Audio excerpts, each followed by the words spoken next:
But so earlier in the show, you said something about 90 days. So what's that 90 days? What did I say? Remind You me. What said, did I say about the 90 days? but you said, after 90 days, you're going to be wondering, like, are things going to progress from here? Is things going to get jumping? You can't wait after 90 days. I'm not sure what I said, but here's how I'll frame that 90-day mark. I know, again, that's a whole narrative that came out of the awesome Steve Harvey's book, How to Think Like a Man and Act Like a Woman. So I love some of the things he said in there. Some of the other things I would like to, expound on and really tease out. But 90 days is a good number as you're dancing the dance. Now, let me say, I believe in dating in rotation. I believe in dating multiple people at the same time. I think it's a great practice because many people, like the ring light we see all over when people doing lives, is like that on that one person. And it gets hot and heavy. And there's this that I called him at 6:43 and he called me at 6:44, And so people start doing this massive calculation of what they supposed to be doing.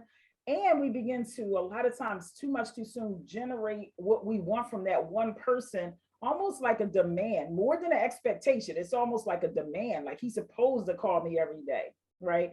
Like she's supposed to, when you coming over to cook, dude, we've been out on 2 dates, man. I mean, it's a 5-date minimum for me to cook, 5-date minimum, right? I mean, I'm making that up. But that 90-day period allows you to kind of date and dance and get to know the person really. And I highly recommend without sex. Now, I'm a Scorpio. I love sex, right? But what sex does, literally, there's a deposit from the man to the woman that causes more of attraction physiologically, right? This is science.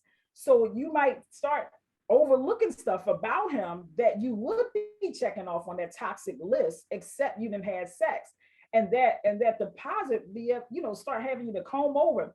Like, you know what, he ain't really gotta have a job. I can carry us both, right? So you start dismissing major things. 3 baby mamas now, that, my cutoff would be 4, right? Because you start, right? You start allowing yourself to dismiss some real major flags. So that's why the 90-day rule, in my opinion, is necessary when it comes to sex. So you can really be present to who is this person?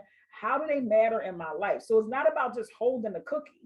It's for you just as much as it's for him, because otherwise you'll get blinded, especially my sisters. If they do it right, we forget about a whole lot of stuff and forgive them real quick. So you don't want sex to be that thing, because 90% of the relationship you're gonna be standing. That's understandable. I don't know, like it wavers for me. I know, like I said, in my toxic days, I would, if I'm not fully into this person and I know that she's dating in rotation and I'm dating in rotation, I would wait those 90 days if I felt like that it was necessary. But knowing that we're not going to progress past, you're not going to be my number one. Sure. Which is hard. It's hard in this time in dating for people to gauge who's real and who's not. That's why I think it's so important to have somebody like you that's helping people understand people that can be tricky or what to really look for, the real red flags to look for. So I appreciate you being out there, being a love and relationship coach, because it's needed, especially in this day and age when dating isn't really taken that serious. Thank you for listening to this episode of the Enlightenment Moment Podcast. Head over to iTunes, Spotify, or wherever you normally listen to your podcast to catch the full version of this episode. And while you're here, don't forget to like, comment, and subscribe to this channel for more videos just like this one. Until next time, stay focused, stay aware, and keep your vibrations high.